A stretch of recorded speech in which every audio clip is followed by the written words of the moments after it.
प्रेमाची गोष्ट या मालिकेच्या येणाऱ्या भागांमध्ये एक जबरदस्त ट्विस्ट आपल्यासमोर येणार आहे। आता सावनीच्याच मेहंदीमध्ये सावनीच्या कानाखाली मुक्ता कशा प्रकारे वाजवणार आहे आणि त्यानंतर सागर हा सावनीकडून आदित्यची पण कस्टडी कशा प्रकारे काढून घेणार हे सगळे आपल्याला या ट्विस्टमध्ये पाहायला मिळेल। त्यामुळे व्हिडिओ शेवटपर्यंत नक्कीच बघा। आता ज्यावेळेला सावनीची मेहंदी असते त्यावेळेला ती गोखले कुटुंबात म्हणजेच मुक्ताच्या माहेरी करण्याची ठरलेली असते आणि म्हणूनच मुक्ताच्या सांगण्यावरूनच माधवी ही या सगळ्यासाठी तयार झालेली असते। पण मात्र हे कोणालाच आवडत नसतं, ना इंद्राला ना माधवीला। पण मात्र मुक्ताच्या आणि मिहिकाच्या बोलण्याखातर आणि सावनी ही मिहीरची बहीण आहे म्हणूनच ते सगळेजण तिच्या मेहंदीच्या कार्यक्रमासाठी तयार झालेले असतात। तर आता या सगळ्यामध्ये सावनी मात्र वेगळ्याच पेचात अडकलेली असते। ती म्हणजे की तिला खूप जास्त टेन्शन आलेलं असतं। आता या सगळ्यात काय होणार तिला काहीच कळत नसतं, कारण हर्षवर्धनचा विश्वास तिचा डगमगत चाललेला असतो। त्यानंतर मेहंदीचा कार्यक्रम हा सुरू झालेला असतो आणि इथे सई ही सगळ्यांसोबत मेहंदी काढायला बसलेली असते आणि सगळे पाहुणे रावळे सगळेजण जमलेले असतात आणि गोखले आणि मिहिकाच्या घरचे सगळेजण असतात, कारण सावनीला कोणीच घरातले पाहुणे नसतात। आणि हे सगळं पाहून इंद्राला खूपच राग येत असतो, मात्र ती तो राग मुक्तासाठी कंट्रोल करते आणि तितक्यात सई धावत धावत येते आणि म्हणते की आजी ही बघ माझी मेहंदी किती छान रंगली आहे। तेव्हा तिची मेहंदी पाहिल्यानंतर हे सगळे इंद्राला खूपच आवडतं। इंद्रा म्हणते की वा सईबाळा तुझी मेहंदी तर खरंच खूप छान दिसते। आणि ती म्हणते की आजी तू मेहंदी काढणार आहेस ना? तेव्हा ती म्हणते की हो बाला मी मेहंदी काढणारच आहे। मग ती म्हणते की माझ्या मुक्ताईने काढली असेल का? तेव्हा ती म्हणते की सईबाला अगं माझी मासोली तू जाऊन बघ ना तिथे आजीकडे मेहंदी काढली की नाही ते। तेव्हा मग आता ती धावत धावतच तिथून तिच्याकडे जात असते। तेवढ्यात हर्षवर्धन आणि सावनी बोलत असताना सावनीला सईचा धक्का लागतो आणि सई ही घाबरते आणि तितक्यातच आता सावनीच्या हाताची जी मेहंदी असते जी ती हर्षवर्धनला दाखवत असते ती मेहंदी आता त्याच्याच पूर्ण कुर्त्याला लागून जाते। आता मात्र सावनी खूपच चिडलेली असते। हर्षवर्धन चिडतो आणि म्हणतो की झालं एवढंच बाकी होतं, आपली सगळी मेहंदी ही माझ्या अंगाला लागली, किती मोठा अपशकुन झाला। त्याच वेळेला आता सई खूपच घाबरलेली असते आणि सईला सावनी म्हणते की काय गं तुला अक्कल वगैरे आहे की नाही? तुला ना तुझ्या त्या गोखलेंच्या घरामध्ये काही संस्कार दिलेले दिसत नाहीत, थांब असं म्हणून ती तिच्या कानाखाली वाजवायला जाते। तेव्हा मुक्ता तिचा हात धरून म्हणते की एक मिनिट सावनी, काहीच गरज नाही आहे माझ्या मुलीवर हात उचलण्याची।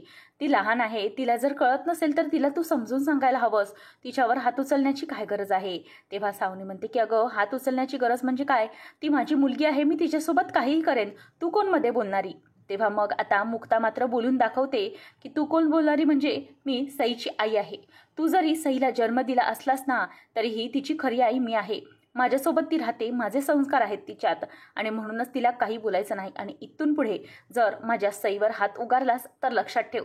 आणि सावनी तुला मुलं फक्त आठवतात ते सोशल मीडियावर फ्लॉन्ट करण्यासाठी किंवा फॅमिली फोटोज घेण्यासाठी, बस इतकंच दाखवायचं असतं फॅमिली, पण त्यांची काळजी घेणं हे तुला कळत नाही। मुलं म्हणजे काही फक्त दिसण्यासाठी नसतात, त्यांची काळजी घ्यावी लागते। आणि जर इथून पुढे माझ्या मुलीवर हात उगारलास तर बेहत्तर, याद राखायचं, पुन्हा हात लावलास तर हात तोडून टाकेन असं म्हणून आता घाबरलेल्या सईला मुक्ता आधार देते। आणि त्याच वेळेला सईला ती म्हणते की चल बाळा मला माफ कर, मी तुला या कार्यक्रमात घेऊन आले, आता मी पुन्हा तुला कधीही फोर्स करणार नाही।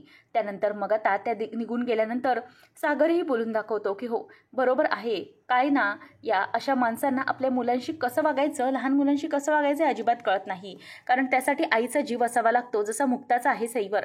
आणि असं म्हणून तो तिथून निघून जातो आणि मुक्ता आता सईला घरी घेऊन येते आणि म्हणते की बाळा मला खरंच माफ कर, मी चुकले, मी तिच्या कार्यक्रमात तुला उगीच घेऊन गेले, मला असं वाटलं की ती सुधारेल पण नाही। आणि आता मुक्ताच्या डोळ्यात पाणी असतं।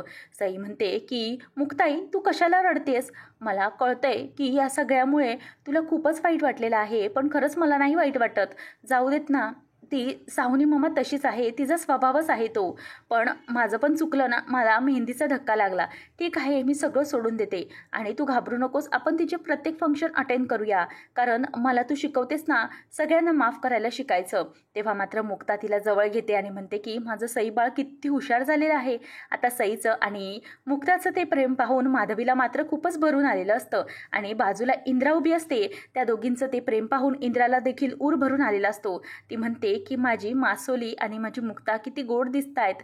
आणि त्यानंतर आता मेहंदीचा कार्यक्रम अशा प्रकारे पार पडल्यानंतर मिहीरच्या लक्षात आलेलं असतं की जे संगीत प्रोग्रामसाठी डान्स करणारी प्रोफेशनल माणसं बोलावलेली असतात ती मात्र काही येणार नसतात. आता मोठा बॉम्ब मात्र मिहीरवर फुटलेला असतो. मिहीर म्हणतो की मिहीक आणि मी तर सगळ्या लग्नाची जबाबदारी घेतली, पण आता काय करायचं, संगीतच्या फंक्शनला कुणाला डान्ससाठी. तेव्हा लगेच आता मिहीरला आयडिया सुचते.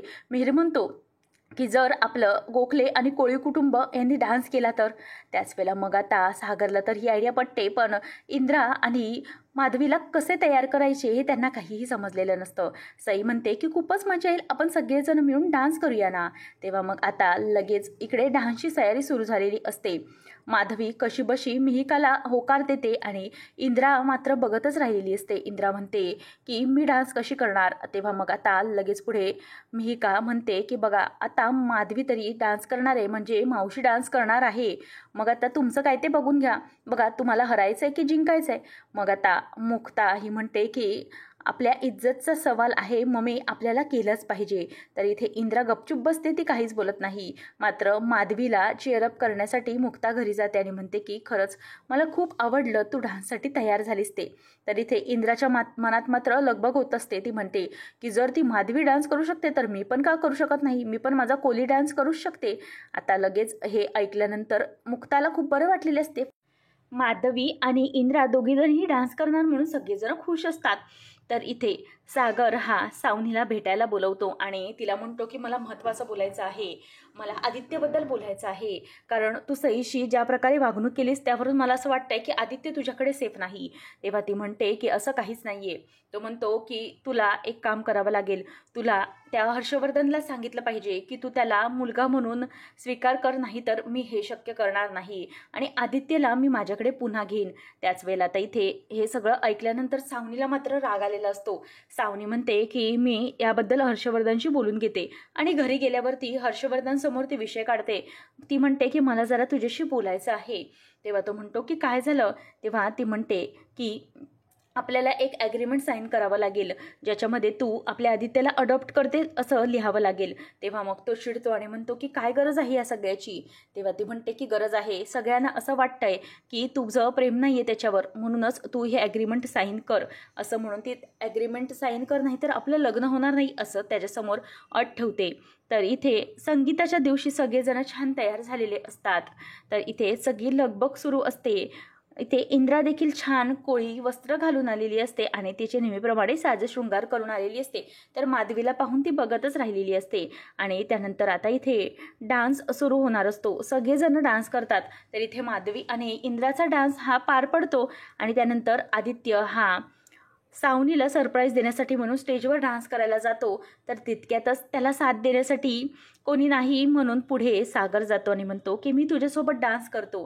तेव्हा तो म्हणतो की नाही, मला कोणासाठीही डान्स करायचा नाही आणि कोणासोबतही नाही, असं म्हणून तो तिथून आता निघून जातो. त्याच वेळेला मात्र मुक्ताला खूपच वाईट वाटतं. सगळेजण सागरकडे बघत राहतात आणि जे ऑफिशियल माणसं आलेली असतात, जी कलिग्ज असतात, ती सागरकडे पाहतात आणि त्यांना कुजबूज चालू करावी लागते. त्याच वेळेला आता इथे मुक्ता येते आणि मुक्ता सागरचा हात धरून म्हणते की आपण दोघेही एकत्र डान्स करूया, मी तुम्हाला कुठेच एकटे सोडणार नाही. अशा प्रकारे आता इथे मुक्ताने सागरला डान्स करण्यासाठी साथ दिलेली असते आणि ती साथ पाहून सागर भारावून गेलेला असतो. आणि अशा प्रकारे सगळे एकमेकांकडे बघत म्हणतात की फायनली मुक्ता आणि सागर हे एकमेकांचे झाले आहेत आणि त्यांनी एकमेकांना आता डान्ससाठी साथ दिलेली आहे.